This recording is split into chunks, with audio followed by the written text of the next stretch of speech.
Hi everyone, welcome to my channel. My name is Mariana and you're watching Lucifer's Library.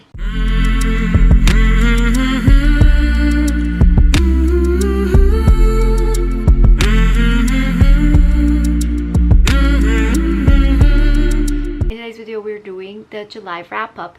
I read 19 books in total, and in it I'm counting some of the DNFs, but some of them I'm not counting. We're just gonna go through all of them together. For the sake of the brevity, the shortness of this video, I won't be reviewing the first 3 books, but I did read Of Beast and Beauty, and I think I rated it 2 stars or 3 stars. I didn't like it that much. The second I rated Beauty and the Beast. I think I rated 4 stars, which I liked a little bit more. The third one is Ash's Letter to Megan. It is a novella in the Iron Knight series by Julie Kagawa, and there's nothing really to say. It's just a letter to Megan from one character to another. Now for these 3 books, if you're interested in my thoughts, you can watch the recent reads video where I think I reviewed them. Then I picked up the Iron Knight. I'm not sure if I talked about this book yet in that video. I think I preferred the first 3 books because they were told from Megan's perspective. Megan is our main character. It's about this girl who finds out that she is a half fairy, half human after her brother gets kidnapped, and she has to follow him into the Neverland, Never Never, and there she realizes that there is this rising court, the Iron Court, that threatens, you know, the Winter and Summer Court, and she enlists the help of the Winter Prince, and together they have to get her brother out and also avoid the threat of the Iron Court. It is told from Ash's perspective, the Winter Prince's perspective. And if you're into like Percy Jackson type of adventure books, this is a good quest book. I would say that this is enjoyable, but this is a little bit too young for me. There wasn't enough romance. This was more about friendship and magic, and just like, I don't know if whimsical is the right word, but it's really cute. I think I would have liked it if I read it a few years ago rather than right now. And I am also going to unhaul this book. I'm going to be keeping the first 3 books, but for the sake of space and stuff, I'm going to be unhauling this one. In my last TBR video, I also talked about picking up The Priory of the Orange Tree, and I did, but I think I got 200 or 250 pages into it, and it was too slow for my liking. Just as I got used to the characters, the book was a little bit too slow, and I decided to DNF it at 35% through, just as it got a little bit interesting, but still it was too slow. And so I'm just gonna put it down and give it to my sister because she likes huge fantasy books. I personally don't really tend to gravitate towards them. Talking about huge fantasy books, we are also now moving on to Eragon by Christopher Paolini. I did start this one, and I think I got 20% through, which is quite a lot, I would say. I mean, it's not a lot, but it is.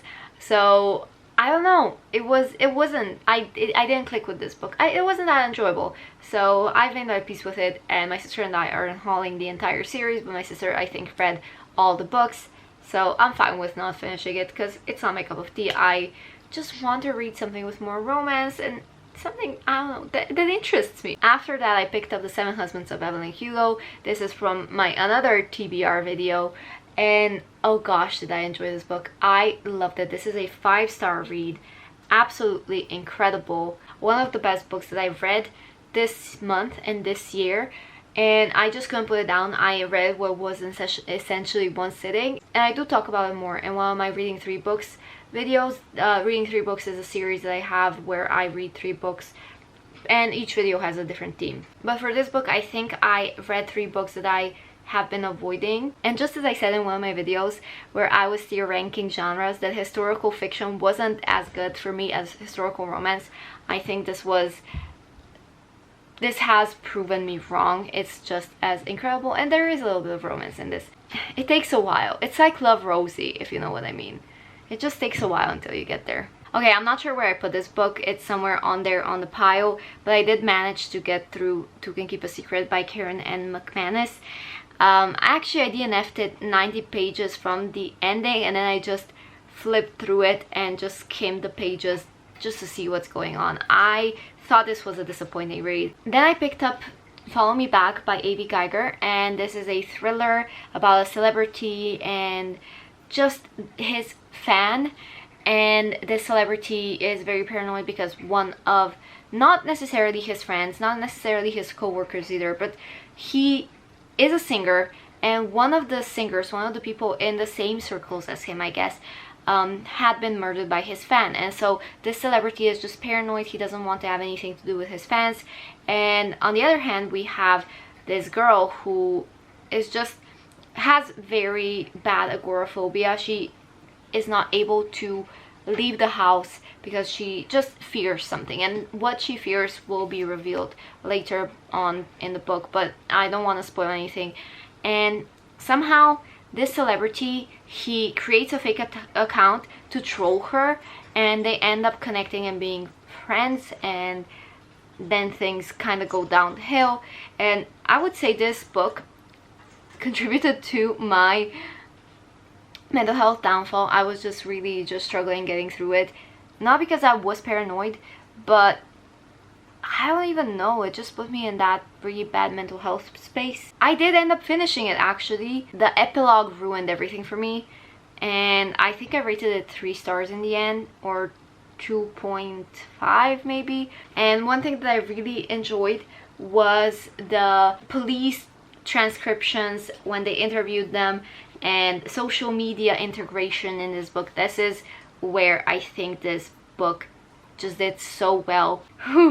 Okay, then I picked up a book on Kindle called The Billionaire Stepbrother by Emma Leah. This is about a girl who had been friends with benefits with a guy from college, and even when he was in relationships, she was his side chick, and she was just in love with him. One day he tells her that he's getting married, and she's no longer his side chick, and he would be willing to go back to her, to have her on the side after he's married, a few months after, when everything settles down. But yeah, it's scandalous. However, he does have a stepbrother, and she ends up going to the wedding with him, unknowingly that he is his stepbrother. So yeah, I rated this book 2 stars.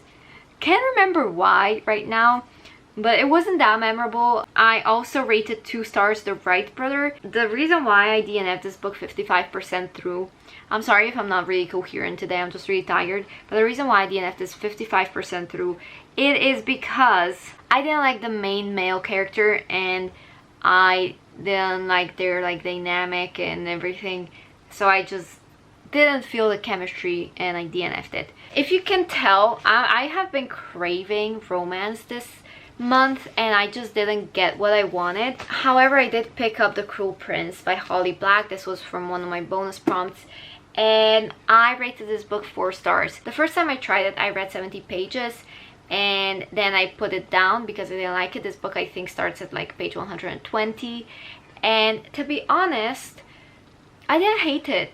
It was enjoyable, so much so that I did go and read on, but this book I rated 4 stars. I wish this had more romance. Moving on, I picked up Dreamless by Josephine Angelini. This is also from my vacation, Croatian vacation TBR. I started reading this in February, I put it down, and I picked it up again this month. And honestly, this is one of the best books, apart from like Evelyn Hugo, that I read this month. It is so enjoyable.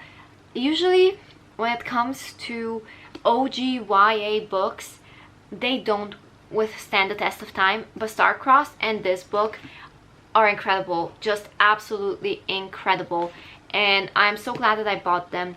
So I rated this book 5 stars. The first book I just rated 4 stars because the plot twist was so out of the blue, unexpected, and not really welcome. But this one I rated 5 stars. It was incredible, and I'm so excited to read Goddess in August. Speaking of the OGY books that did not withstand the test of time, or at least that I did not seem to enjoy, is Supernaturally and End the Seed. I'm not saying that I read these two. I started reading this one, didn't get far enough when I just decided that I'm not going to continue with the series. This is the Paranormalcy trilogy by Kirsten White. The first one is Paranormalcy, this is Supernaturally, and then Endlessly. I have decided to give these to my sister because I'm not going to continue. I just don't feel the pull, and I'm not entirely sold on the ship either. Okay, then I picked up Soundless by Rochelle Mead, and I gave this book 3 stars, but I actually really enjoyed it. I enjoyed the world building. I thought the world that I made up in my mind through the descriptions of Richelle Mead's writing, it was incredible and I enjoyed it. I had a fun time. However, I just wish there were a little bit more romance. I wish that this book was a little bit longer and that a little bit more was happening. After that, I picked up The Wicked King and The Queen of Nothing by Holly Black. Yes, I finished a trilogy. I can't remember the last time I finished a trilogy in 1 month, or like not in one sitting, but like not an entirely back to back, but so close together.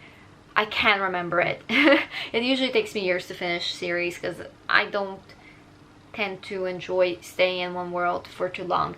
But The Wicked King ended in a way that I was like, what the F is going on? And I needed to pick up The Queen of Nothing. Now again, as with The Cruel Prince, these are enjoyable, but they don't blow me away. They don't have enough romance. There isn't enough connection, chemistry. They're mostly like, not character driven, they're mostly like plot driven, and there's not much emotion that goes into it.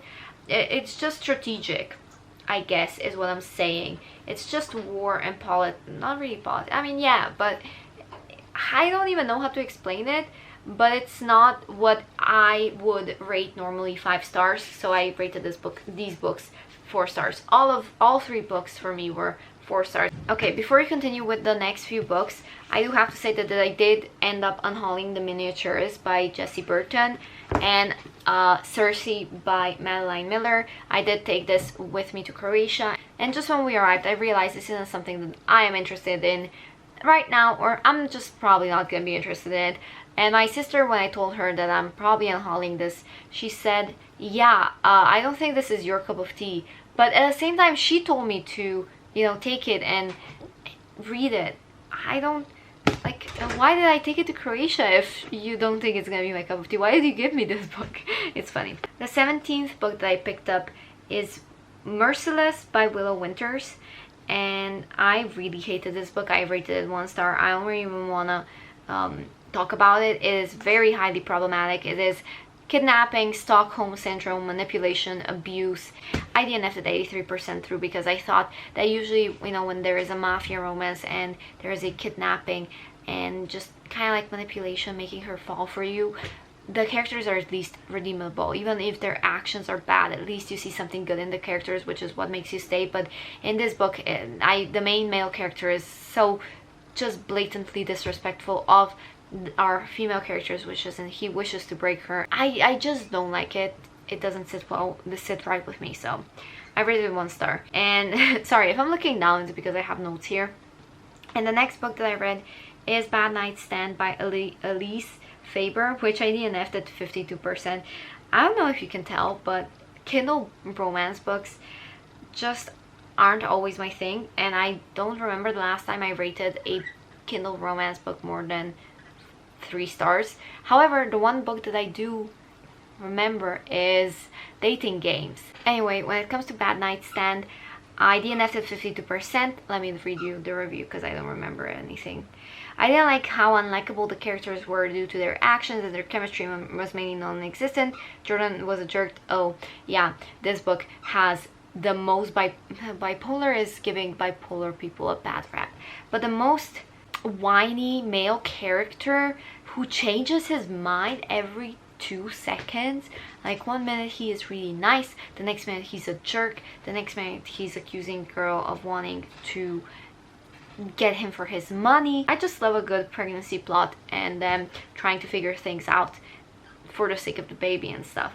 But this was just a really bad book, so I DNF'd at 52% through. The last book that I picked up is The Young Elites by Marie Lu. This was fantastic. I gave it 3.75 stars. I deducted 0.25 stars for an underwhelming ending. I thought it was a little bit just underwhelming. It wasn't what I expected, and it wasn't something that I personally really enjoyed. And I deducted 1 whole star, just like with the Cruel Prince series trilogy. I deducted it for the lack of romance. I just want something more. Usually YA fantasy books, or at least the ones that I have read, have a little bit more romance. But again, Marie Lu is a fantastic writer. Her worlds are incredible. All this magic system and everything, I love it. I genuinely do love this more than I love Legend. But I just think the ending was underwhelming, and because I'm a bit more critical reader today than I was in 2013 when I read Legend, this book is lower in rating. Otherwise, it is, in my opinion, better than Legend, or at least the world is something that I enjoy more. And with that being said, we have come to the end of the video. I hope you guys enjoy this video, and I'll see you next time.